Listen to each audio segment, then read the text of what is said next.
So, guys, obviously, the news about Aziz and Jamil has been tough. What's kind of your reaction to them not getting those waivers approved and having them denied? I actually didn't hear yet. They got denied? Yeah.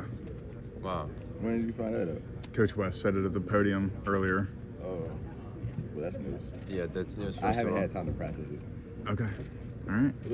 There's an appeal, so they're denied for now. Yeah, that's what I was about to say. It is kind of expected because the first submission usually gets denied, and then that's when most cases gets approved. So, but yeah, we haven't processed it yet. News for us also. Gotcha. Is that a distraction though at all? Or just, I mean, y'all knew there was an appeal. Has that been a distraction for either you guys or as a team? I don't think it's more so as a distraction. It just you just want to know what you're going with into the season, kind of. You know, we're preparing that they're gonna play, and if they end up not playing, I feel like it will impact some of us in one way or the other. How much easier is your job with those two big guys? That takes a little relief. Much easier, and not just for me, for everybody. Like they're such a huge rim protectors. They love threats and like threat in the post. So when you look at the depth of this team, how much has that helped with competitive practices and preparing you for the rigors of a Big 12 schedule? just in, like having those two, And just in general, the depth overall.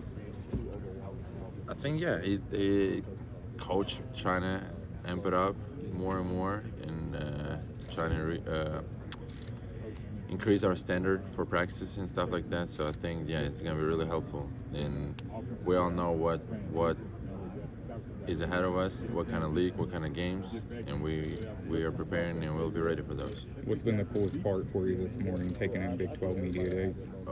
You guys, I mean, I honestly enjoying it and answering all these questions, being goofy a little bit, taking pictures. I like all that.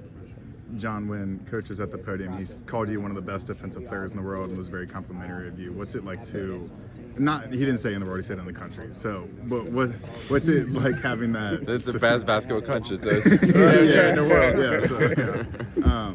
But he said just that support that he has for you, and what's your relationship like with him? Yeah, man. I mean, Coach West he's one of my favorite people in the world. So that means a lot coming from him, and I believe that he's one of the best in his craft. Like, actually, I think he's the best. I'm not gonna lie. Like, I just the way he relates to us and the distance that he'll go for us to get things done for us. Like, I haven't seen that, and it's hard for me to imagine anybody that would run through a wall for their players like he does. So, like, I really appreciate him. And as far as, him speaking on my ability, I got to credit, obviously I was blessed with like a lot of physical tools to be able to do the things that I do. But I think my high school coaches kind of helped me get into a defensive mindset. They were very defensive minded, and then Coach West is the same way. So he appreciates what I bring, and but it's not really about me. I really do it for my team. Like, that's what they need the most out of me for, and so whatever way I can help the team, that's what I do, and we're just gonna keep trying to get better, keep chipping away at it. You couldn't play last year, but you were at every game, road and away. You're at every.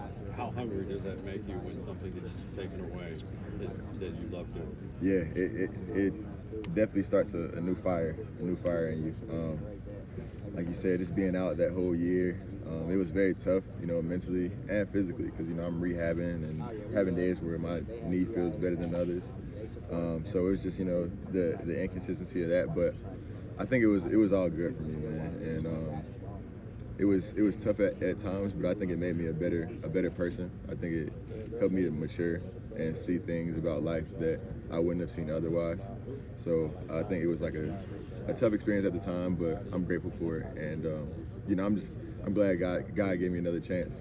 I got my way to play for my 6th year in this conference, in the Big 12 conference, and playing the best conference in the country in basketball, so I'm excited. Coach talked about earlier the quote-unquote secret scrimmage over the weekend. He said you were one of the better players on the court. How do you feel coming off of that injury, and how do you feel heading into the season, obviously coming off a season where you missed time due to that injury? Yeah. Man, Be honest. I appreciate Coach West. He was not one of the better ones in that scrimmage. But I appreciate it, man. Whatever he did see, man, I appreciate it. You know, I'm still finding my way, man. I'm still finding my way. It was my first game playing against somebody other than my teammates, in about a year. You know, so I think for me, as far as individually, my process is just about getting back into a flow of things, getting used to the pace of a game versus the pace of practice, and just continuing to invest in my body, making sure my health is in the place that it should be. But that scrimmage, it taught us a lot. It taught me a lot, as an individual. I think it showed us what we can be as a team, our upside, and I'm excited. It was very uplifting, actually. What has this offseason been like for you? Obviously, you're coming off that injury. Just walk us through what this offseason was like for you. This offseason was a lot of maintenance on my body. Just continue to get my legs stronger, day by day, week by week, and kind of just trying to get back on the court and build a physical rapport with. Pause. I gotta pause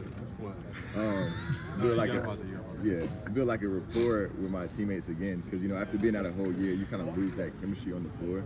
So I think a lot of this summer in the off season was for me just learn how to play again.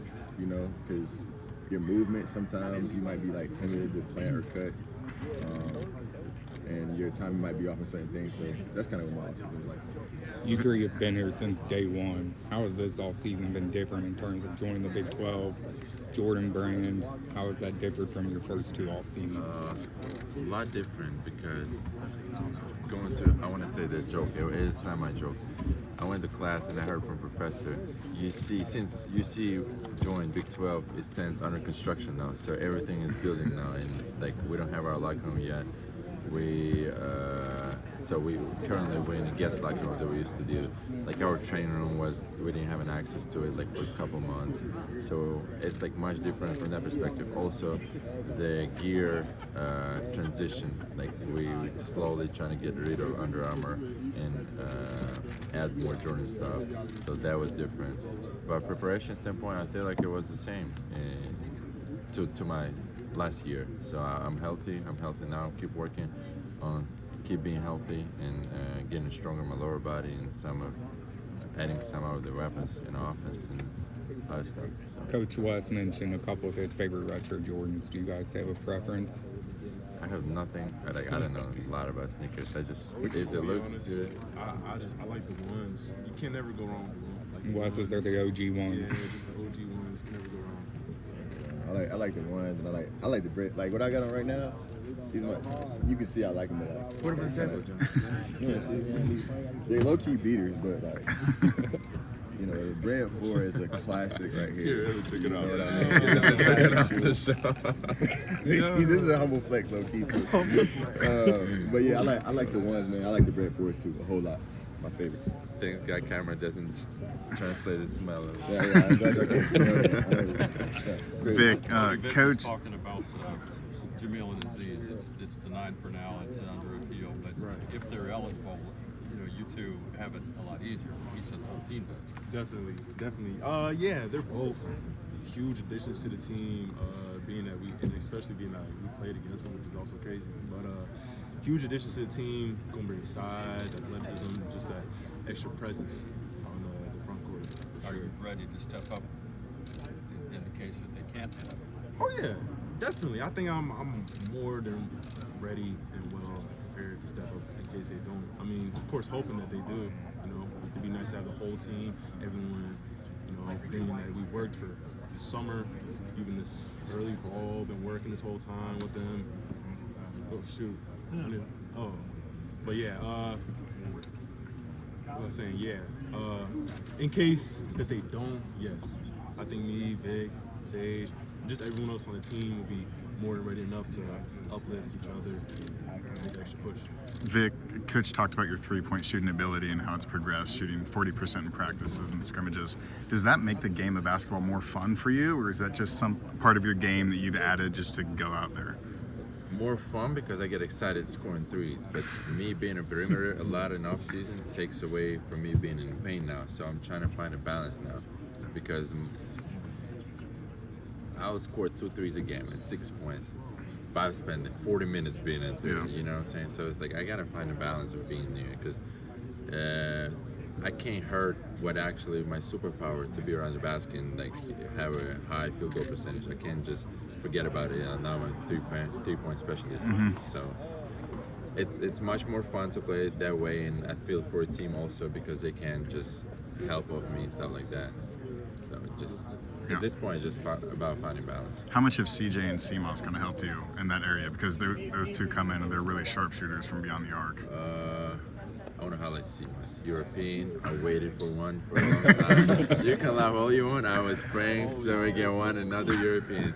And actually, he also speaks Russian, so it's like they're helpful. And I feel like we're like close coach. It's talking about off the court with CMOS. So we're really like friends. And on the court, obviously, we have a lot of in common. Like I played in Lithuania before, so we knew of each other. So I think really helpful.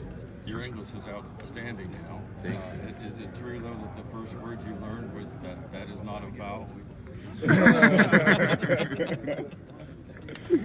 Yes. Yes, Coach Miller said it. Yes, I agree with Coach. That is not a foul. John, how would you describe Cincinnati basketball to the rest of the Big 12 and guys that are fans are just getting to know y'all? Man, blue collar hoops together, and every play. You know, we want to bring it every play. We wouldn't play the full 40. You know, I feel like we all, at the beginning of the year, once practice started, like, I think we all three of us really agreed that was something that we really want to take seriously, like playing the full 40, because in the past, sometimes we fell short because we played 36 minutes. We might play 38 or 39, you know, but our goal this year is our brand of basketball. We want to play the full 40. We want to play blue collar, play tough, play hard every single play, and just play together. Because, you know, we do that. Like, we had the talent will show. Like, the talent speaks for itself. It's all there. So I think it's just about everything else for us. What's been your guys' biggest takeaways from an event like this today? Obviously, it's been a short time, but what's been your guys' biggest takeaway from this Big 12 Media Day so far? People care a lot about this, about where we're at. You know, Big 12 is the best conference in basketball in the country. So, you know, I just so many media, so much media here, so much coverage. Like, for me, it's a blessing, but it's just to know that people care about what we're doing and what we have to say. You know, that's like second to none. Vic, I heard you had a little bit of fun earlier, walking around, taking it all in. Just what's been some of your favorite parts here at Big 12 Media Day so far? Favorite parts? I mean, taking that ball, Big 12 ball, was really cool to hold. What's it called? The diamonds? Yeah, it's not diamonds. What is that called, though? Sequence. Yeah, facts. Whatever. That part was cool. Taking pictures of jerseys. Rhinestones. Rhinestones. Is it yeah. rhinestones? That's it, Can I? My bad. But yeah, this part, I actually like this when it's like a lot of people talking to us at the same time, like cameras. I like it. I don't know. All these cameras, yeah. I feel like I'm a president. Odie, if Aziz and Jamil aren't able to play with you guys, how much trust do you have in Coach Miller and the staff that they'll be able to roll with those punches and kind of adjust on the fly and get you guys ready for the season? I have more than enough trust in them. You know, I mean, it's the reason why I came to Cincinnati in the first place. You know, I trust the coaching staff, people that I believe in as well. And yeah, I'm more than confident enough in their ability. I'm sure they're confident in their own ability to keep things going, keep things rolling, regardless of the situation. First look at the Jordan uniforms. Obviously, you guys were the ones who modeled them out earlier. Just talk about what you guys' initial thoughts on were of those jerseys. They're nice. And they, Nice. It's like an ode to, back then, back when they were, rocking. They had the gym rocking, everyone rocking that Jordan logo, the C-Park. So, yeah. Who has Rayfield turned into the biggest beast, or is he sitting here at this time? You said Rayfield what? The Monster Factory. Yeah. Like Who did he turn into the biggest monster? Yeah. I mean, a lot of bodies have changed. I mean, looks like Sage is eating some. Definitely. The biggest monster? Biggest monster? CJ. I was monster of the I'm summer. gonna go Jamil. Jamil for sure. Jamil's a freak. Cause he lost like what 40? 40 pounds. Like that's crazy, bro. That In the is summer wild. he just got here. That is wild. Rayfield is the Hold on, best he in the didn't country. lose 40. He's 280. He was 310. No, he lost 40 or lost 30. 40? 30 or 40. Coach said he lost Coach said, 45. yeah, close to 45? Yeah. That's out of pocket, right? Like Okay. Coach Rayfield is the He- best in the country. I agree.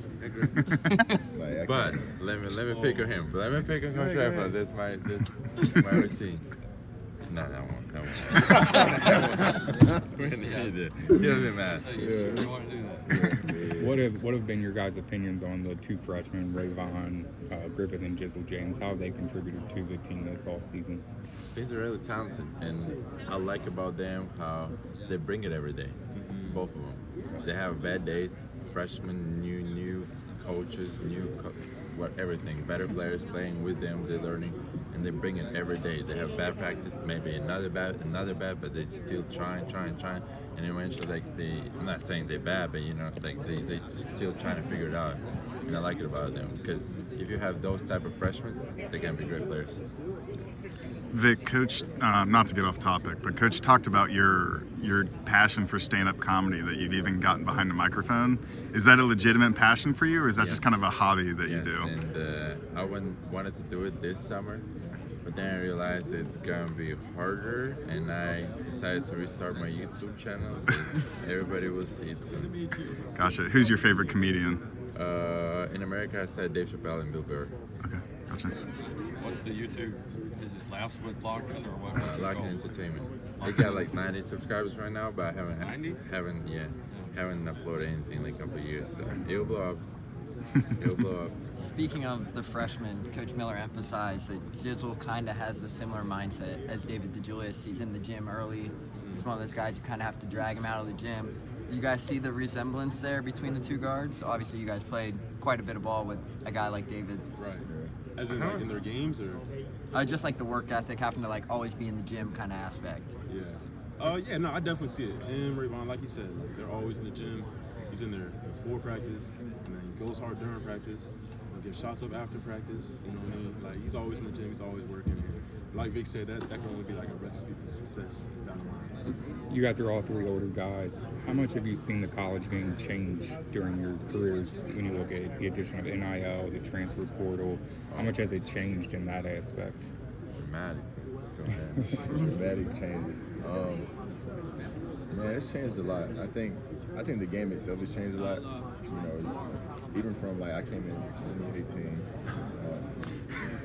I know, bro. Previous decade. Nah, like the game is changed, man. People are shooting a lot more threes, man. And man, I think it looks. So I think the playing field is a lot more even now. I think because like high schoolers have the opportunity to either like the Miller Ball going overseas, or whatever. Like he's like a trailblazer for that.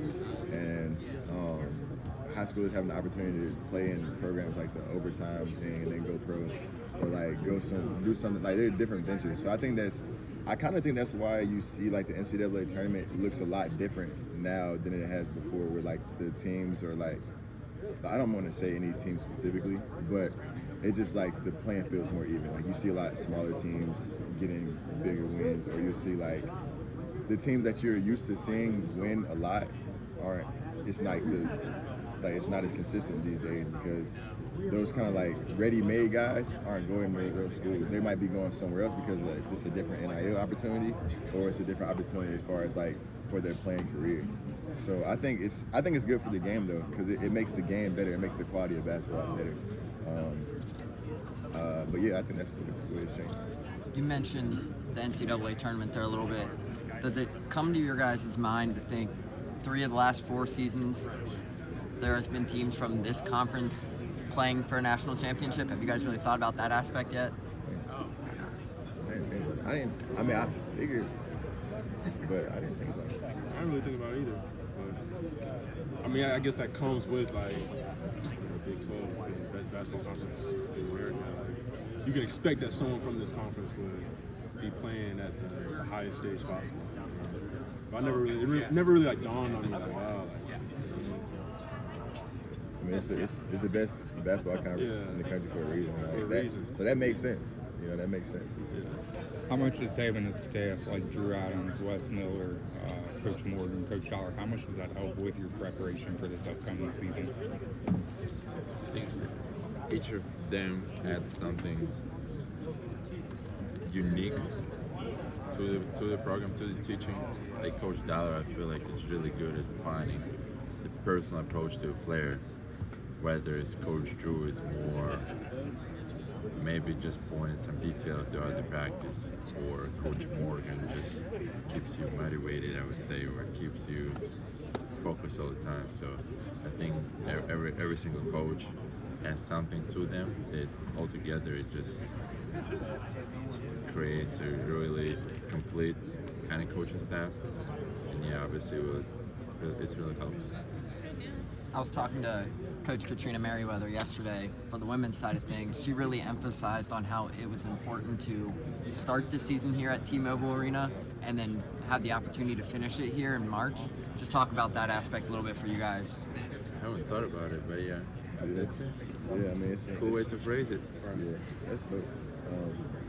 Man, that's the goal. That's the goal, man. And then on from that, go and play somewhere in the NCAA tournament. You know, that's our goal, and that's kind of what we work every day for. Kind of in the back of our minds, you know, because you can't just think so far ahead, you'll get lost. But the idea is just to get lost in it, like where you are right now. So, but that's definitely a good perspective, like something to think about. And Vic, you mentioned your YouTube channel. Have you reached out to a guy and former teammate Mamadou Diarra and talk about how to get that comedy show back So my on? first year, it's a video that never been published, and he has it actually. My first year, if you remember, he was doing his Mamadou Cook Yeah, or the cooking Chiefs, show. whatever. He offered me, because I told him I was doing my Russian YouTube channel. He was like, let's do it, and we did it actually. He just never ended up uploading it. So I guess I did reach out to him 3 years ago, but now it's just my product. I thought I saw he posted that he was thinking about releasing that video on social media a while back. Have you guys Really? reached out back to him and I don't get follow him anymore. clarification? That's crazy. You're fake, bro. The biggest fake, bro. That's so wild, bro. I just didn't see.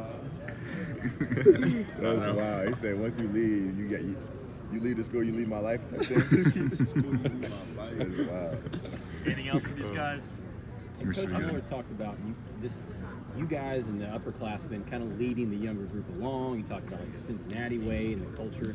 What does that mean to teach the younger guys? What is the Cincinnati way? What is that culture that you guys have instilled in this group? I'd say it always goes back to like what Coach mentions in practice. We care, we work, we respond, We fight. and we fight. Right here on the wristband. Exactly. Zooming on the wristband.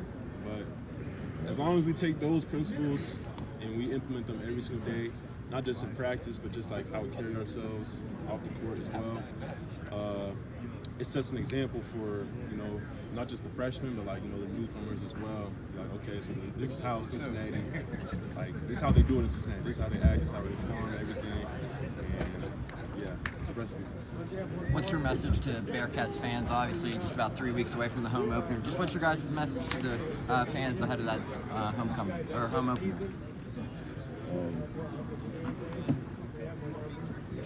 He said, and pass it to me. Man, I want you to speak, bro. You speak for the people, bro. Message. Headband Big's gonna be back. All the fun environment's gonna be back. I'm excited to see y'all, and let's go Bearcats. Go Cats. Yes, sir. All right, thanks, guys. Thanks, guys. Thank you.